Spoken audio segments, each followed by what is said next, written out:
지난주 우리는 흙의 영광이라는 제목으로 하나님의 말씀을 들었습니다. 우리는 흙이었습니다.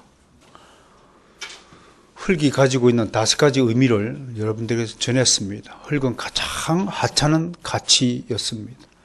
정말 값어치 없는 물질로 우리가 만들어졌다. 그렇게 설명했습니다.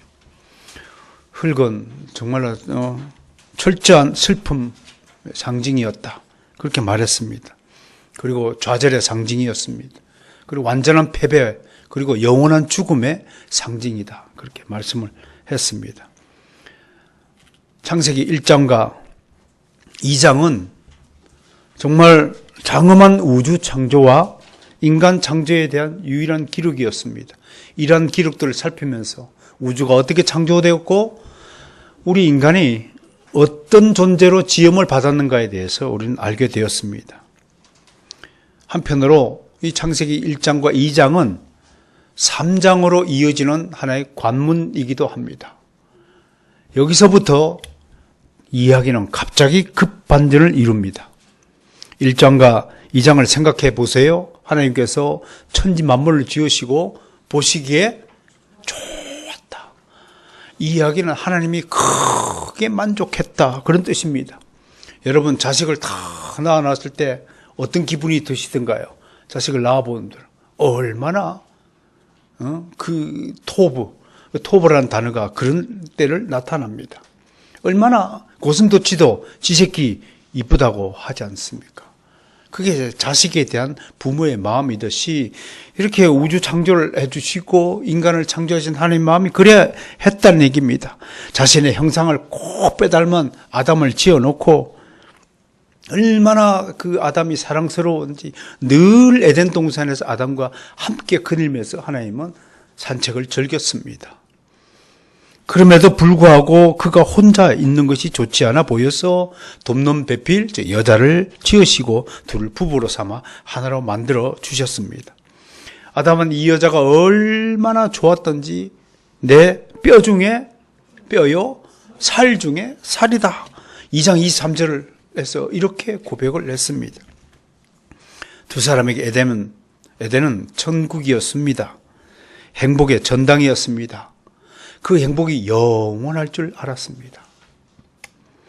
그러나 창세기 3장부터 갑자기 분위기가 확 바뀌어집니다. 여기서 성경은 새로운 인물을 등장시킵니다. 그가 누굽니까? 바로 뱀입니다. 3장 1절 읽겠습니다. 창세기 3장 1절 시작. 그런데 뱀은 여호와 하나님이 지으신 들짐승 중에 가장 간교하니라. 뱀이 여자에게 물어 이르되 하나님이 참으로 너에게 동산 모든 나무의 열매를 먹지 말라 하시더냐. 뱀이 누구일까요? 기어다니는 그냥 뱀이라고 생각하면 안 됩니다.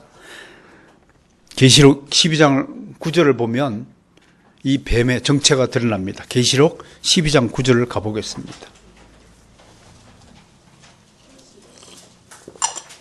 제일 뒤에 있는 책이 요한계시록이야, 하양아. 요한계시록 12장 9절에 보면요, 이렇게 되어 있어요. 찾으셨어요? 다 함께 읽습니다. 시작. 큰 용이 내쫓기 옛 뱀 곧 마귀라고 하고 사탄이라고 하며 온 천하를 깨는지라. 그가 땅으로 내쫓기니 그의 사자들도 그와 함께 내쫓기니라.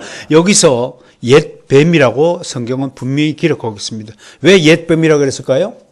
창세기에 등장한 3장 1절에 등장한 옛날 그 뱀이 요한계시록의 그 뱀이다 이런 얘기예요. 그가 누구라고요? 사탄입니다. 여기서 우리는 뱀의 정체에 대해서 몇 가지 정보를 얻을 수 있습니다.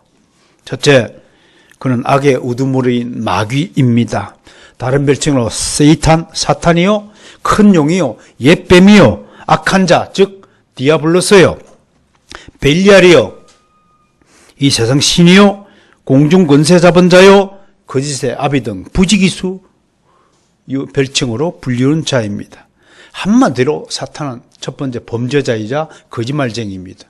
요한복음 8장 44절을 기억하시죠? 저는 처음부터 살인한 자요, 진리가 그 속에 없으므로 진리에 서지 못하고 거짓을 말할 때마다 제 것으로 말하느니 저가 거짓말쟁이요 거짓의 아비가 되었습니다 라고 고발하고 있습니다. 거짓말쟁이 특징이 뭐예요? 자기가 안 해놓고 자기가 한 것처럼 꾸미는 거죠. 자기 것이 아닌 것을 자기 것이라고 한 것이 있죠. 약속을 어기는 것이 거짓말쟁이의 특징이 있죠. 모르는 것을 아는 척하는 것도 다 거짓말하는 짓이죠. 이게 마귀가 하는 짓이란 말입니다. 두 번째, 사탄의 기원에 대해서 알아본다면 명확한 진술은 없지만 이사야서라든지 다니엘서라든지 에베소서라든지 디모데전서, 유다서 6절 등에 보면 사탄은 처음에 영적인 존재로 하늘 천사의 그룹으로 지음을 받아서 하나님 나라 살았다가 교만하여 하나님을 대적했다가 이 세상으로 쫓겨난 자들이다, 영적 존재다라고 말합니다. 이 영적 존재인 천사에 대해서 잘 모르시면 사람이 죽어서 귀신이 되는 것으로 둔갑하고 맙니다. 그래서 조상 제사를 드린단 말이에요. 여러분, 이 세상에 귀신은 사람이 죽어서 귀신이 되는 거 보면 절대로 없습니다. 사람은 영원히 사람으로 남습니다. 그럼 귀신이 있나요, 없나요? 있습니다. 그 하나님에 의해서 추방당하여서 이 세상으로 쫓겨난, 저 하늘나라에서 이 세상으로 쫓겨난 그 악한 천사들을 우리가 귀신이라고 합니다. 그 악한 천사들의 우두머리가 사탄이요 마귀라고 하는 것입니다. 이것이 오늘 뱀으로 등장하고 있습니다. 사탄의 목적이 뭘까요? 세 번째로 그것은 하나님 나라에 대적하여 자신의 왕국을 건설하는 것입니다. 그러나 온천을 갖기 위해 수단 방법을 가리지 않는 악의 화신입니다.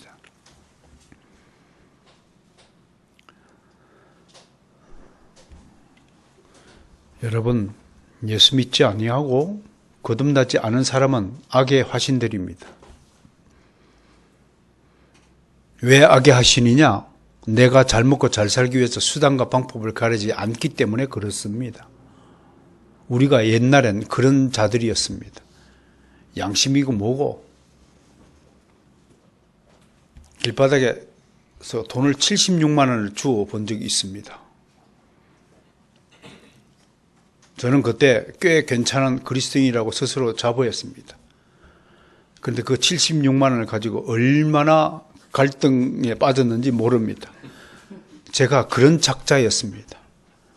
만약에 여러분들이 신실한 그리스도인이라면 당연히 즉시 파출소를 가서 돌려드려야 합니다. 왜? 내 것이 아니니까요. 그런데 그 당시에 단돈 1,000원이 아쉬울 때였습니다. 신학교에 다니는데 학비가 없었어. 15만 원이면 학기비를 낼 텐데 76만 원이면 몇 학기 학비입니까? 머릿속으로 막 돌아갑니다. 순간적으로. 근데 그때 성령께서 마음속으로 네 것이 아니니라. 그게 양심의 소리였습니다. 저는 그 순간 범죄하지 않았던 제 자신에 대해서 안도의 한숨을 쉬는 것입니다. 이만큼 우리가 얼마나 악의 화신인가를 여러분 기억하고 사셔야 됩니다. 여러분들이 정말로 참된 신앙인인지 아닌지는요, 여러분 집에 있을 때, 혼자 있을 때 여러분들이 어떻게 행동하는 걸 보면 압니다. 당신이 악의 화신인지 거룩한 영의 화신인지 보면 압니다. 시종이 여일하고요. 어디에 있든 하나님 앞에 있다는 고람되고 정신을 잃어버리지 않는 사람만이 진정한 그리스도인이라고 말을 할 수 있을 것입니다. 당신이 어디에 있든 하나님 앞에 있습니다. 하나님은 우리의 모든 일거수일투족을 딱 꿰뚫고 있다는 사실을 늘 잠시라도 잊어버리면 안 됩니다. 집안에 아무도 없는 방 안에서 엎어져 있으면 하나님이 안 쳐다보십니까? 그런 생각하지 마세요. 하나님 그런 분 아닙니다. 네 번째, 사탄의 주특기가 뭐냐? 속이고 유혹하는 일입니다. 그는 모든 선을 미워합니다. 그래서 선한 일들을 방해하기 위해 선한 일에 가담하는 사람들을 은밀히 유혹하는 자입니다. 아무튼 착한 꼴을 못 보는 것이 이 사탄의 본성입니다. 하나님의 자녀들이 하나님의 말씀을 듣고 자신의 수하에서 벗어나는 것을 가장 싫어하고 지독하게 못 살게 굽니다. 그러니까 여러분 다들 경험을 해봤잖아요. 교회를 가고 싶은데도 불구하고 얼마나 많은 사람들이 교회 가는 것을 방해합니까? 왜 갑자기 주일만 되면 무슨 일이 쏟아질까요? 토요일만 되면 무슨 일이 발생할까요? 토요일만 되면 친척이 죽어갑니다. 장례식이 생기고 결혼식이 생기고 배가 아프고 머리가 아프고 가기 싫고 몸이 찌푸듯하고 감기 몸살에 걸리고 주일만 예배만 가면 그런 일이 발생할까요? 그 사탄 때문에 그래요. 악한 영이요 굉장히 싫어합니다. 여러분 부모 자식 간에 안 되는 문제가 딱 하나 있어요. 엄마가 딸을 위해서 아빠가 아들을 위해서 목숨까지도 내어줄 수 있는데도 불구하고 예수 믿는 일만큼은 어떤 부모도 자식에게 양보하는 법이 없습니다. 신기하죠? 제 어머니도 그랬어요. 제 어머니도 자식을 위해서 그렇게 고생하고 쌍문동에 사실 때요. 그 밤늦게 식당에 일을 하시면서 오던 길에 택시에 부딪혀서 허리를 다치셨어요. 몸 좀 누우셨어요.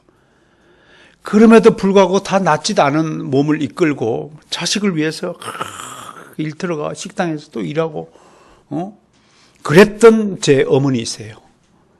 자식을 위해서 간도 쓸개도 생명까지도 다 바칠 수 있는 것이 부모입니다. 그런데 안 되는 게 하나 있어요. 예수 믿는 일입니다. 죽어도 예수님 믿지 않습니다. 왠 줄 아세요? 악한 영이 개입되어 있었어요. 그만큼 사탄과 마귀의 역사가 강하다는 사실을 여러분 아셔야 됩니다. 지독하기 싫어합니다. 어떨 땐 자신을 광명의 천사로 가정하여서 사람들의 눈을 속여 멸망으로 끌고 가죠. 그래서 오늘 요한계시록 12장 9절에서 온 천하를 꿰는 자, 꿰는 자가 무슨 뜻이에요? 영어로 deceiver, 속이는 자입니다. 사기꾼이라 이런 뜻입니다. 사기칩니다. 거짓말합니다. 사기꾼의 우두머리죠. 지금도 사탄은 활약하고 있습니다. 십자가상에서 결정적인 패배를 당했지만 여전히 사탄은 남은 여력을 통해서 자신의 수하들을 명령을 내리고 지금도 하나님 나라의 건설을 방해하고 있습니다. 이런 사탄, 즉 뱀이 어디서부터 등장하나요? 창세기 3장부터 등장합니다. 등장하자마자 그가 제일 먼저 하는 일이 무엇입니까? 하나님을 찬양하는 일이었습니까? 하나님께 감사하고 있습니까? 아니에요. 하나님의 사랑을 온몸에 받고 있는 사람을 미워하고 시기하고 질투하여서 그녀를 넘어뜨리기 위해서 속이고 있는 장면부터 그가 하고 있는 일입니다. 이게 우리가 악의 화신입니다. 남 잘 되는 것을 꼴을 못 본다. 아직도 악의 화신입니다. 그 성령의 사람이 아닙니다. 미워하고 시기하고 질투하고 왜 목사님은 저 사람만 사랑하지? 벌써 이 뱀의 생각이 들어온 겁니다. 그것 때문에 교회가 분란이 일어나는 겁니다. 가정이 깨어지는 겁니다. 그것 때문에 화목이 깨어지는 겁니다. 평화가 깨어지는 겁니다. 이게 마귀의 역사예요. 여러분, 나보다도 더 잘나고 뛰어난 존재가 있을까요? 없을까요? 있어요. 나보다도 설교 잘하는 목사를 수두룩합니다. 인정하면 됩니다. 그럼 그렇게 지용을 받고 하나님께 사용되는 겁니다. 그리고 축하의 박수를 치면 되는 겁니다. 그런데도요, 이 목회자 사이에서도 이상하게 시기질투가 있어가지고요, 안 듣습니다. 다른 사람의 설교를 듣지 않는다. 그게 목사 병입니다. 환자입니다. 목사 환자라고 하는 겁니다. 세미나나 어떤 특별한 집회에 가서 말씀 제일 안 듣는 사람들이 목사들입니다. 귀가 다친 겁니다. 저는 그 현상을 경계합니다. 잘 들으시길 바랍니다. 믿음은 들으면서 납니다. 잘 듣는 자가 복된 자입니다. 저의 이 설교가 표현 방식이 서툴고 뭐 하더라도 아무튼 은혜 가운데 잘 들으시길 바랍니다. 하나하나 유념하여 들으시길 바랍니다. 그게 복이라는 겁니다. 여러분, 뱀이 등장하자마자 하는 일이 뭐라고요? 속이는 일부터 하는 거예요. 이게 거짓말쟁이요, 사기꾼의 본능인 것입니다. 그것은 바로 그녀가 하나님부터 이렇게 사탄은 인간의 약한 부분을 공격하는 겁니다. 특별히 여자에게 먼저 접근한 이유가 뭐냐면 약한 것을 공격하는 것인데 그 대상을 하와로 잡은 것입니다. 과연 하와에게 어떤 약점이 있을까요? 그것은 바로 그녀가 하나님으로부터 직접 말씀을 들은 것이 아니라 남편을 통해 간접적으로 들었다는 것을 탁 집은 거예요. 여러분, 이게 굉장히 중요한 요소입니다. 왜 아담에게 접근하지 않고 하와에게 접근했을까? 그건 하와에게 치명적인 약점이 있었다고 하는 것입니다. 하나님은 하와를 짓기 전에 아담에게 이렇게 명령했습니다. 2장 16절, 17절 보겠습니다. 누구한테 얘기했다고요? 아담에게. 시작. 여호와 하나님이 그 사람에게 명하여 이르시되 동산 각종 나무 열매는 내가 임의로 먹되 선악을 알게 하는 나무의 열매를 먹지 말라. 내가 먹는 날에는 반드시 죽으리라 하시니라. 그러니까 이 말씀은 하와를 짓기 이전에 아담에게만 유일하게 하신 명령입니다. 그럼 이 동산 나무 중앙에 있는 열매를 먹지 말라는 말은 하와가 결혼한 뒤에 남편으로부터 들었다는 것이 명확하죠. 보세요. 그러니까 직접 들은 것과 간접적으로 들은 것에 확실한 큰 차이가 있습니다. 3장 1절 하반부를 보세요. 하반부. 하나님이 참으로 너희에게 동산 모든 나무 열매를 먹지 말라 하시더냐. 라고 사탄이가 교묘하게 약점을 집어서 탁 공격합니다. 이 질문에는 두 개의 큰 함정이 도사리고 있습니다. 하나는 하나님은 모든 나무의 열매를 먹지 말라고 하신 적이 없음에도 불구하고 사탄이가 하나님이 참으로 너희에게 동산 모든 나무의 열매를 하고 거론합니다. 이렇게 말을 하나 살짝 바꾸는 겁니다. 하나님은 한 번도 그렇게 말씀한 적이 없어요. 근데 사탄은 교묘하게 말을 돌리고 부풀립니다. 또 아담에게 말했음에도 불구하고 사탄은 너희에게 먹지 말라고 하시더냐라고 교묘하게 또 말을 돌리고 있습니다.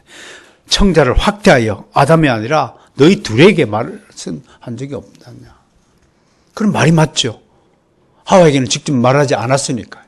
그 너희라는 복수를 사용해서 아담과 하와를 하나 탁 묶어버립니다. 하와도 직접 들은 것처럼 가장하도록 만든 것입니다. 이런 것들을 교묘한 조작이라고 합니다. 요즘 여론조사 왜곡 문제로 상당히 전문가들 사이에서 의혹이 부풀려지고 있잖아요. 제가 보니까 그 조사 그룹의 이 표본을 배치를 잘못하는 거예요. 동일하게 다 100명 중에서 이렇게 배치를 잘 해야 되는데 56%를 자기 지지 그룹에게만 묻는 거예요. 그러니까 당연히 그렇게 지지가 나올 수밖에 없죠. 그리고 교묘하게 이렇게 질문지를 왜곡하니까 의외의 결과가 나타나는 거예요. 그래서 정확한 표본을 조사하니까 전혀 상반된 결과가 나올 수밖에 없는 거죠. 이런 것들이 악한 동기에 의해서 시작되고 있다는 것입니다. 자, 이런 질문을 받은 하와가 순간적으로 당황한 것 같아요. 그녀의 답변은 당황 끝에 이상한 답변을 합니다. 3장 3절을 보세요. 그녀도 두 가지 사실을 왜곡하고 있습니다. 먼저 동산 중앙의 나무를 먹지 말라 했는데 여기에 만지지도 말라고 첨부하고 있습니다. 하나님의 말씀을 먹지 말라 그랬으면 먹지 않으면 되는 거예요. 그런데 여기다가 인간의 생각이 더해지는 거예요. 자기 생각이 더해지는 거예요. 만지지도 말라라. 다음으로 그녀는 그것을 먹는 날에는 반드시 죽는다 했는데 3장 3절에 뭐라고요? 죽을까 하노라 라고 표현하는 거예요. 이게 참 우리 인간의 한계예요. 아이들을 숙제를 시키잖아요. 숙제를 부지런하게 열심히 해오는 아이들은 변명하지 않아요. 따박따박 하면 그만이에요. 꼭 숙제 안 하는 녀석이 변명하는데 자기 식대로 선생님이 꼭 지시한 대로 왜곡해서 저는 다음 주까지 해오라고 한 줄 알았는데요. 여기 주특기예요, 주특기. 여기 왜곡하는 거예요. 깜빡 잊었어요. 우리 동훈이는 집에다 놓고 왔어요. 다 거짓말하는 걸 다 알고 있죠. 어른인 우리는 어떨까요? 꼭 같아요, 여러분. 목사 앞에 서서 제가 여러분에게 상담하고 개인적으로 질문하면 다 둘러댑니다. 100이면 100 다 거의 다 둘러댑니다. 이게 우리의 인간의 약점이에요. 죽을까 하노라. 왜? 자기에게 유리하게 해석하게 됩니다. 싸움이 났어요. 두 사람 얘기 들어보면 서로가 상대방이 잘못했다고 그래요. 신기하죠? 아이들 보면. 또 전자담배를 구입해서 피는 아이들 물어보면 너 왜 전자담배 샀니? 그랬더니 친구가 이걸 안 사면 막 안 된다고 해서 샀다고 친구한테 둘러대요. 지가 사놓고. 그만큼 인간의 악한 본성들이 심겨져 있다는 것을 명심해야 합니다. 사탄은 바로 이 때를 놓치지 않습니다. 우리가 거짓말하면 탁 사탄에게 잡히는 거예요. 약점이 잡힌 거예요. 이때를 놓치야 하와가 두 가지 거짓말을 했어요. 그렇죠? 만지지도 말라. 죽을까 하노라 왜곡했어요. 하나님의 말씀을 왜곡했어요. 이때를 딱 놓치지 않고 사탄의 마수에 걸려들은 거예요. 즉시 사탄은 왜곡을 더하는 수법을 사용하는 거예요. 심리적으로요. 3번만 왜곡하면 진실인 것처럼 포장될 수 있다고 말합니다. 이게 여론조사의 함정입니다. 계속 그 수치를 일정한 수치를 가지고 계속 발표하면 사람들은 진실로 믿어버리는 거예요. 4절을 보세요. 사탄은 하와에게 뭐라고 말해요? 결코 죽지 않는다. 여러분 3번만 왜곡하면요 사람은 정반대의 결론에 이르게 됩니다. 이게 인간의 함정입니다. 그래서 3인 성호라는 사자성어가 있는 거예요. 3사람이 모여가지고 입을 딱 맞추잖아요. 그러면 없던 호랑이도 생겨나는 거예요. 호랑이가 없는데 호랑이 봤다 된 거예요. 북한산에 호랑이 산다 3사람을 얘기하면 진짜 호랑이가 사는 거예요. 그만큼 왜곡의 기질이 강하다는 거예요. 거짓말 결코 죽지 않는다고 사탄은 거짓말을 했어요. 그리고 자신의 거짓말을 합리화하기 위해 하나님이 먹지 말라고 한 진짜 의도가 있다면서 또 의도를 또 싹 부풀려 이야기해요. 야, 그 사람 돈 빌려 주는 거 있잖아. 너한테 의도가 있어. 조심해.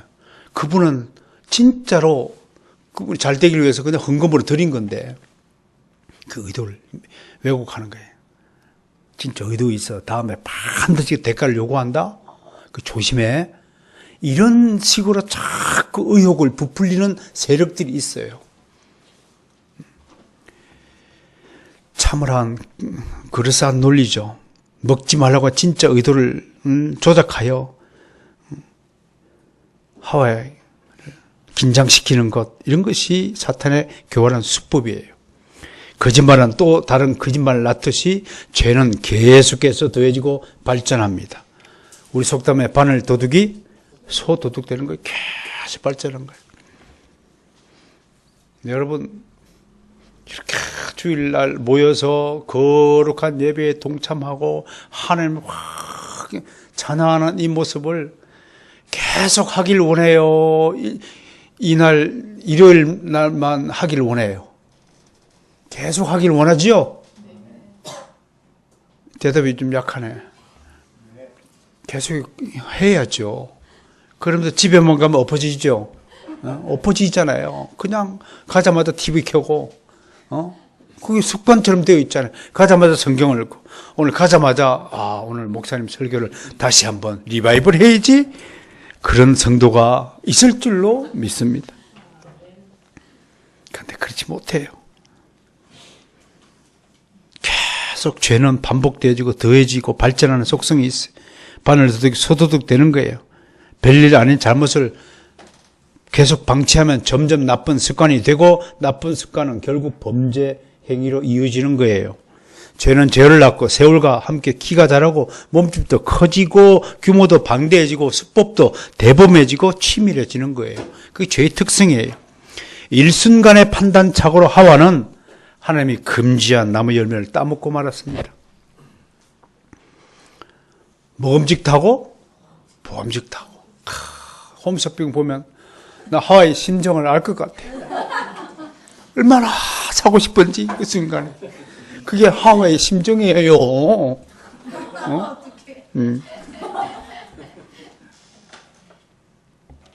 하와가 열매를 따먹었으니 아담은 어떻게 됐을까요? 내 뼈 중에 뼈요, 살 중에 살.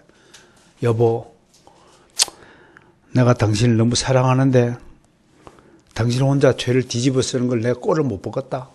살아도 같이 살고 죽어도 같이 죽자. 이게 아담이야. 이런 남편 만나야 돼. 그래서 같이 따먹은 거야, 아담도. 무슨지 같이 하고자 하는 거예요. 3장 6절 아담도 나무 열매를 먹고 말았죠. 여러분, 불신자들 사이에서 이 얘기를 두고 아이고 그 사과 열매 하나 먹은 것 같고 뭘 그렇게 수다를 떨까, 야단법석을 떨까 생각하지만 결코 그런 것이 아닙니다. 이것은 하나님과의 약속을 정면으로 위반한 중대한 범죄입니다. 하나님과 아담이 맺은 유일한 약속이에요. 이것만 지키면 너의 모든 자유를 다 보장한다. 그런데도 신기하게도 인간은 유일한 약속 그걸 깨는 거예요. 너 이분만 공부만 열심히 하면 너의 모든 것을 다 제공한다. 그런데 유일하게 공부를 안 해. 참 신기한 거 이게. 정말 신기해요. 남편 보고 이번 주만 술 먹지 말고 일찍 들어오고 집안일 좀 도와주면 내가 당신을 평생 모든 걸 다 해줄게. 그렇게 그번 주만 매일같이 술 먹고 들어와. 그게 인간이에요. 자식이 부모의 말씀을 경히 여기고 불순종하는 것은 그 시초가 있기 때문에 그렇습니다. 애초에 잘못을 볼 때 따끔하게 꾸짖었다면 반발하지 않았을 테인데 처음에 그 불순종을 묵인하거나 방조했기 때문에 커서는 그래도 되는 것처럼 생각하고 계속해서 말을 듣지 않는 것이라 이겁니다. 아담과 하와의 범죄는 하나님에 대한 최초의 불순종이자 범죄입니다. 그런데 중요한 것은 인간에게는 잘못을 저지르고 나면 반드시 회개할 기회가 주어진다고 하는 것입니다. 돼지한테는 회개할 기회가 없어요. 그러나 인간에게는 회개할 기회가 주어졌어요. 아담과 하와에게도 그 기회가 주어졌어요. 어떤 부분이냐? 하나님이 아담에게 3장 9절 보세요. 뭐라고 불렀어요? Where are you? 내가 어디에 있느냐라고 물으신 겁니다. 그 얘기는 뭔가요? 하나님이 마지막으로 기회를 주신 거예요. 그렇게 물었을 때 하나님 제가 죄를 지어서 하나님 앞에 무릎 꿇고 지금 하나님을 기다리고 있습니다. 그렇게 대답해야 돼요. 그런데 어떻게 보세요? 10절 뭐라고 그래요? 시작. 한 소리를 듣고 내가 벗었으므로 두려워하여 숨었나이다 라고 했습니다. 여기서 우리는 완전히 변질된 아담의 모습을 바라봅니다. 분명히 2장 25절에는 뭐라고 되어 있어요? 두 사람이 벌거벗었으나 부끄러워하지 아니하였다라고 되어 있습니다. 그런데 3장 10절에서는 부끄럽지 않았는데 처음엔 열매를 따먹고 나서 하나님과 약속을 어기고 죄를 짓자마자 부끄러운 마음이 들어요. 그리고 두렵다라고 고백하고 있어요. 10절에 그렇게 되어 있죠, 그죠? 내가 두려워하다라고 되어 있어요. 이건 무슨 뜻을 포함하고 있어요? 아담에게 죄가 심어졌다라는 것을 의미합니다. 죄로 인해 부끄러움과 두려움이 무엇인지 몰랐던 아담에게 부끄러움과 두려움이 찾아들었다는 것입니다. 이것이 인간 본성에 심겨진 죄에 대한 원초적인 의식이다. 그렇게 말할 수 있습니다. 하나님은 인간이 죄를 지으면 부끄러운 마음이 들도록 지으셨고 그 지은 죄에 대한 형벌을 두려워하도록 지으셨습니다. 만약에 죄를 짓고도 부끄러워하지 않고 두려워한 마음이 들지 않는다면 그는 정말로 양심의 화인을 맞은 자일 것입니다. 그는 완전히 악의 화신인 사탄의 영에 미혹된 사람일 것입니다. 그런 사람 있더라고요. TV 뉴스에 보니까 살인하고서 뱅글뱅글 웃고 나는 잘못이 없다. 정말 우리 주변에 상식적으로 도저히 이해할 수 없는 언행을 하는 사람들을 목격할 때마다 악한 영에 사로잡힌 자들이 실제로 있구나라는 것을 체험할 수 있습니다. 여기서 그 다음에 우리가 또 논의해야 될 게 뭐냐면 죄를 지은 인간의 행동 패턴을 오늘 성경은 기록하고 있습니다. 하나님의 뜻은 죄를 지으면 재빨리 하나님에게 나와서 죄를 고백하고 용서를 구하라는 것입니다. 그런데 아담의 행동은 정반대로 10절에 보면 숨었다라고 되어 있습니다. 하나님이 네가 어디냐 물었을 때 그는 즉시 하나님 앞에 나와 무릎을 꿇고 제가 잠시 판단착오로 큰 잘못을 범했습니다. 잘못했습니다. 하나님 용서해 주세요. 라고 해야 하고 그걸 하나님이 기다린다는 거예요. 근데 우리 인간이 어때요? 방귀 낀 놈은 I'm sorry. 방구 sorry. 그래야 되잖아요. 그런데 지가 큰 소리 쳐요. 시험 잘못 본 놈이 방문 크게 닫고 들어간다. 뭘 잘했다고 지가 빵 떠요. 지가 말하기 싫어. 뭐 이렇게 하고. 그게 인간의 특징이죠. 그러나 아담은 하나님의 눈을 피해서 숨었습니다. 길거리 이렇게 지나가다가 나를 피하는 사람이 있어요. 우리 동네에도 있어요. 몇. 오도 쏙 피해요. 이 건물에 1층에 있는 어떤 한 분도 확 도망을 가요. 왜 도망갈까요? 숨는 거예요. 아무튼 양심적으로 마주치기 싫은 거예요. 어두운 빛을 싫어하는 거예요. 좀 신기하죠? 제 방에 올라와서 상담하기를 즐겨하신 여러분이 되시기를 바랍니다. 제 방에 올라오기를 뒤로 공문을 빼고 오라 해도 안 오고 다음에 도망가고 그 인생에 무슨 빛이 있겠습니까? 무슨 희망이 있겠어요? 계속 불행의 인생을 스스로 쌓는 것이다 라는 것을 말할 수밖에 없습니다. 여러분 실수나 혹은 잘못을 하거나 자신이 이렇게 조금 불리하거나 곤란한 상황이 발생하면 피하지 마세요. 제일 나쁜 것이 도망치고 회피하는 거예요. 해결하세요. 즉시 일어나서 해결하세요. 옛날에 제가 보증 잘못 써가지고 고통당할 때 아무리 생각해도 은행에 찾아가가지고 사정을 빌 수밖에 없더라고요. 제가 3시간을 안 나가고 버텼어요. 살 길이 없느냐? 당신 능력으로 나를 살려줄 길이 없느냐? 내가 실수했다. 근데 지금 현재 내 능력으로 부족하다. 그러면 다 퉁치고 내가 감옥 가기를 원하느냐? 살 길을 달라. 그래갖고 1년간 연장받았어요. 그래서 살아난 거예요. 문제가 터지면 문제를 해결하세요. 가장 나쁜 사람이 도망치는 거예요. 다른 사람들 다 밀어놓고 회피하는 거예요. 저는 그런 사람 정말 저는 경계합니다. 여러분 경계해야 됩니다. 왜? 수많은 문제를 남겨놓고 무책임한 행동이잖아요.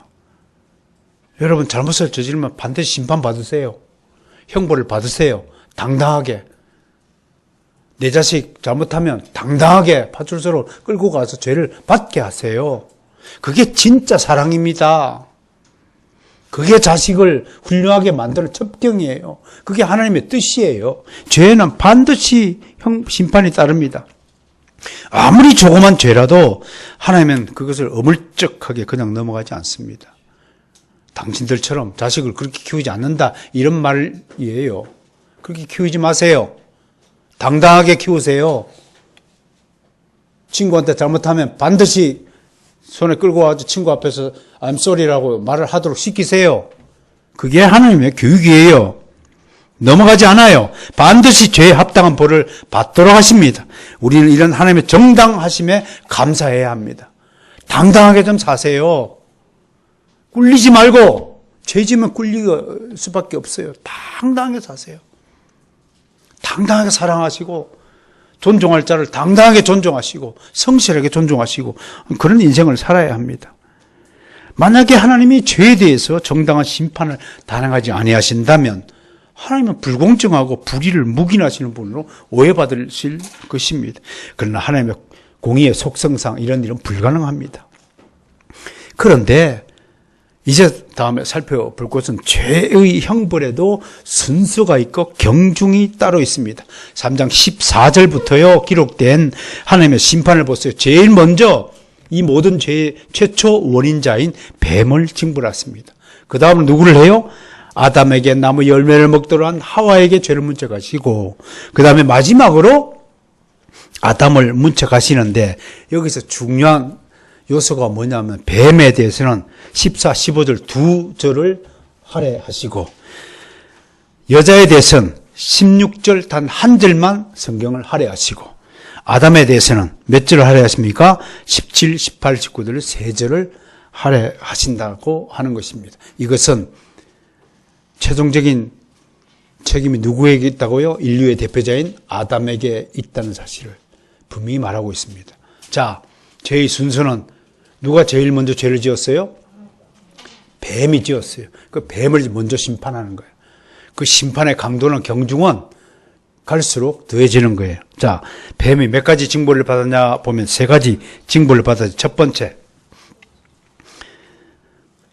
저주를 받아서 배로 기어다야 된다. 우리도 교회에서 권징해서 그런 벌을 하나 줄까요? 불량한 예배를 드리는 사람은 다음부터 교회 들어올 때 배로 기어 들어오기를 한번 해볼까요? 얼마나 슬픈 얘기예요. 배로 기어다니는, 걷지도 못하고 배로 다닌다? 그 명동에 그분 기억이 나네요. 배로 기어다니면서 찬송가 틀어놓고 구글 하던 그분 지금도 눈에 선합니다. 두 번째 징벌이 뭐예요? 평생 흙을 먹어야 된다는 징벌을 받았어요. 소고기도 아니고 오늘 소고기 떡국을 준비했는데요. 맛있게 드세요. 그게 흙이라고 생각해 보세요. 오늘 점심 뭐 흙입니다. 그러면 여러분들 다 도망가지 않겠어요?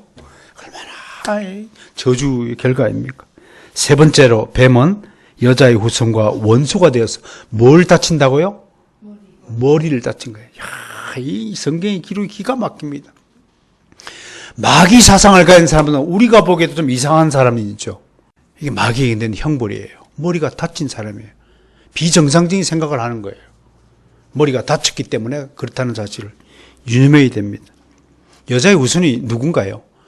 예수 그리스도 뜻하죠. 여자의 후손으로 말미암아 머리를 상하게 한다.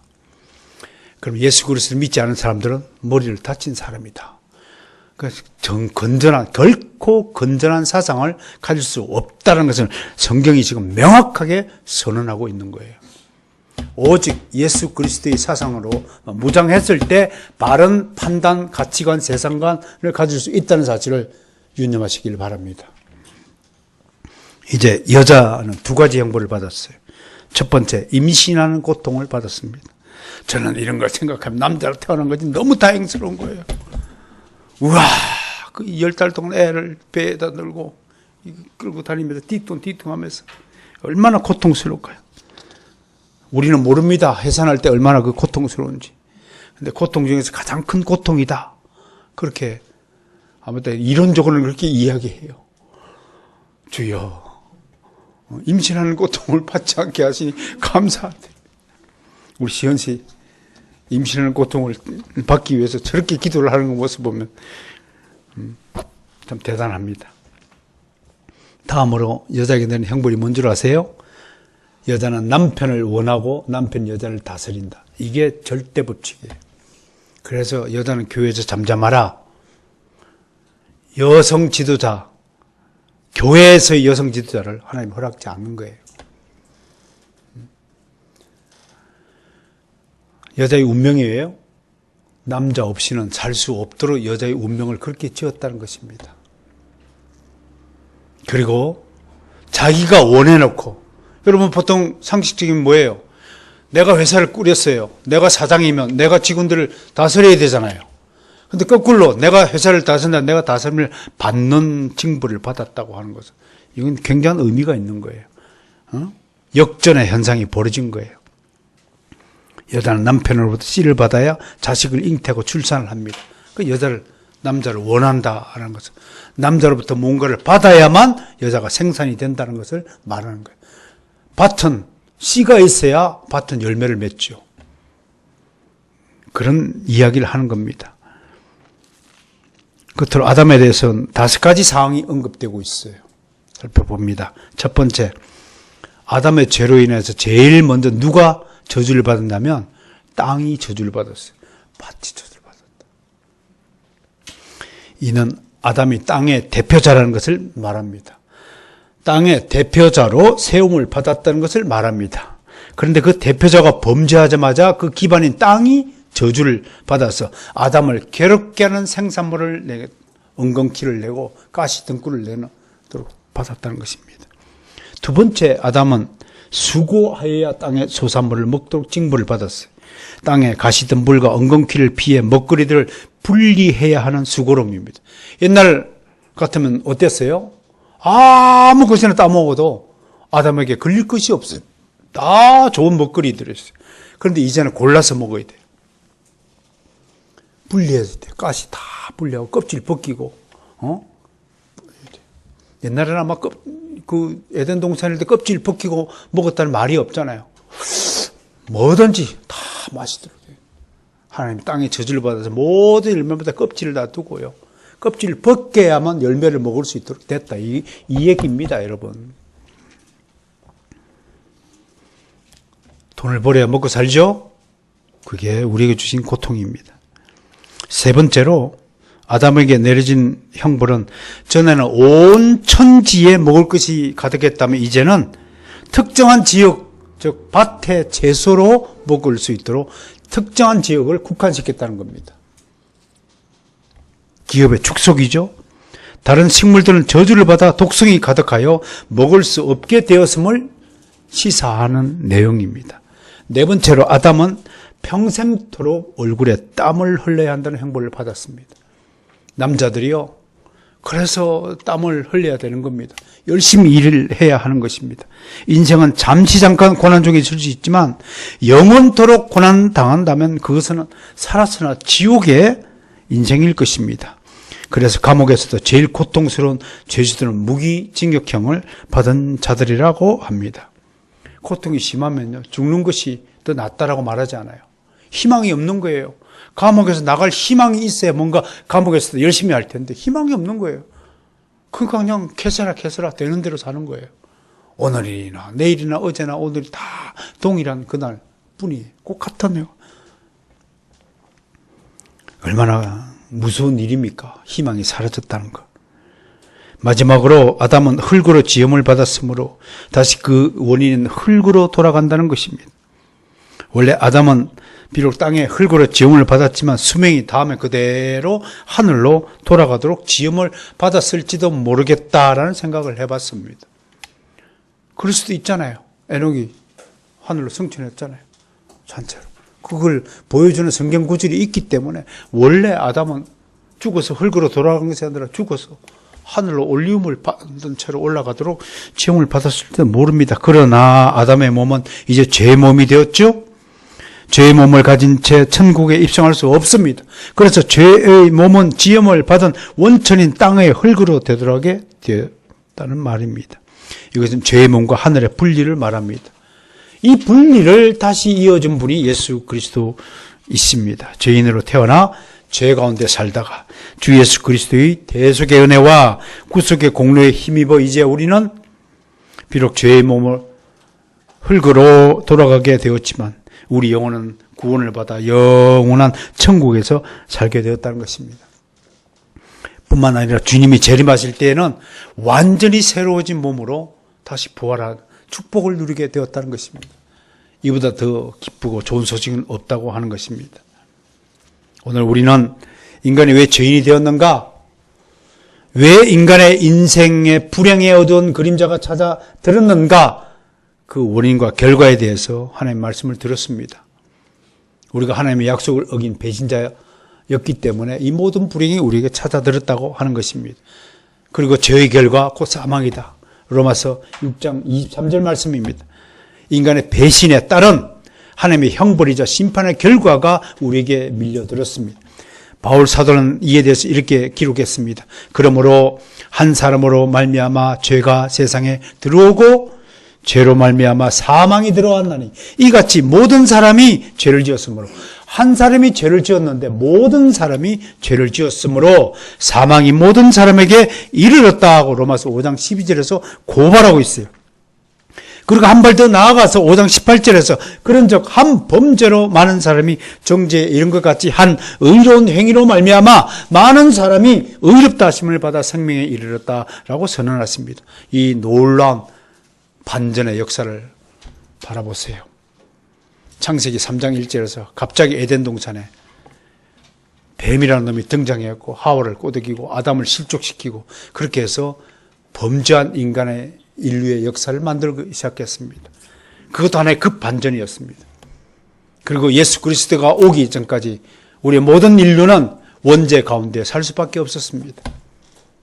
예수 그리스도가 오심으로 말미암아 우리는 드디어 구속의 은혜를 받아 누리게 되었습니다. 즉 우리에게 살 길이 주어졌다는 것입니다.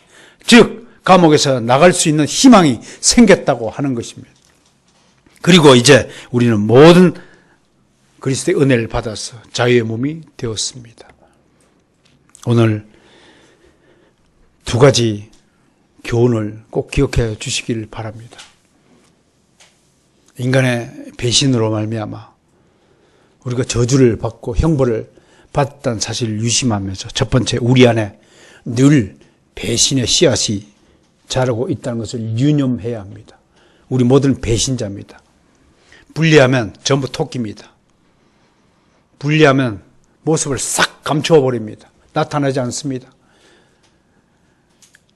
여러분, 우리의 상태가 이런 수준에 밖에 되지 않는다는 사실을 스스로 인정하고 사세해야 됩니다.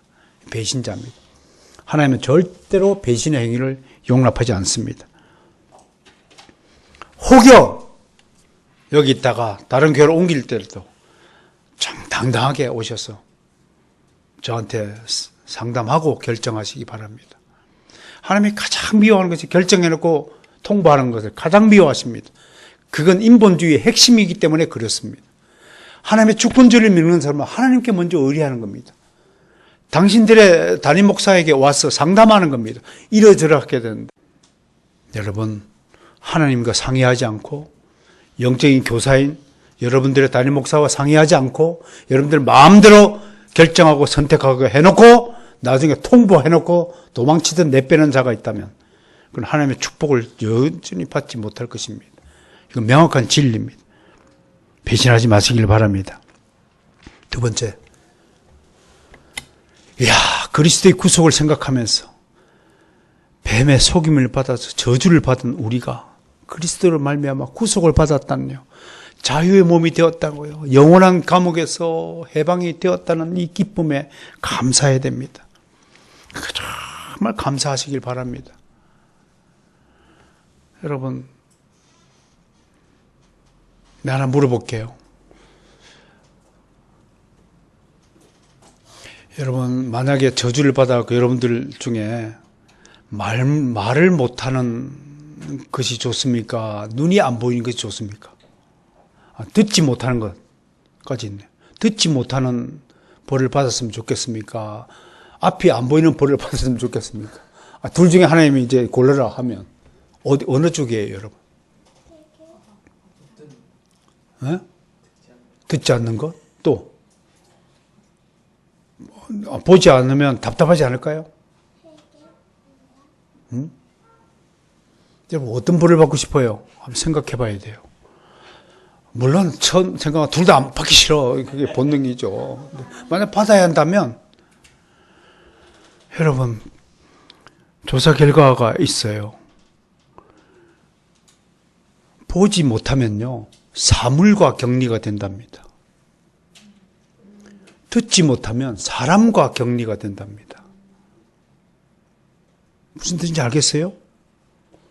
여러분, 어떤 것과 격리가 되고 싶어요? 인간은 절대로 다른 타자와 격리가 되어 살 수가 없는 존재입니다.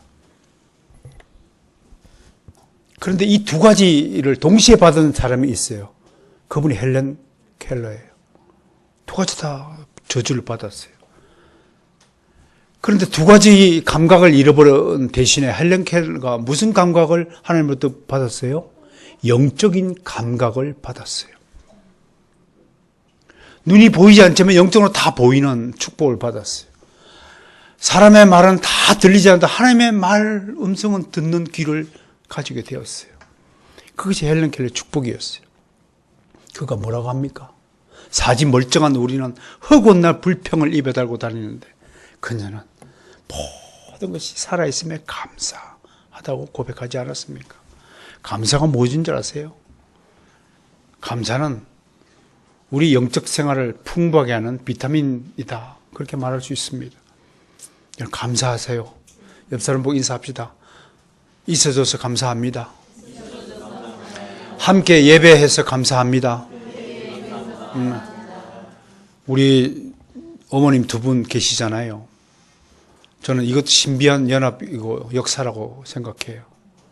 사돈끼리 나란히 앉아서 예배하는 광경이 이게 신비한 연합이에요. 한 분은 자기 딸을 사랑하고 한 분은 자기 아들을 사랑해요. 한 분에게는 아들은 사위고 한 분에게 딸은 며느리예요. 입장이 모순된 입장이에요. 저 며느리가 내가 내 배로 낳은 딸이었다면 더 사랑할 거예요. 그런데 주님은요, 며느리니까 딸보다 더 사랑하라. 사위니까 아들보다 더 사랑하는 것이 하나님의 뜻입니다. 할렐루야. 이게 기독교 정신입니다. 내 자식이니까 더 사랑하지 마시고 남의 자식을 더 사랑하라. 이게 예수 그리스도의 가르침이십니다. 동일한 사랑을 여러분에게 전합니다. 다 여러분 사랑합니다. 존경합니다. 여러분 감사하세요. 미워하지 마시고 마음속에 있는 더러운 것들 여러분 양심이 알잖아요. 아, 이 생각은 잘못된 것이다. 다 알잖아요. 그럼 다 버리세요. 지금 당장 버리세요. 무슨 조건 달지 말고 다 그냥 지금 버리세요. 그런 여러분이 되시기를 주를 축원합니다.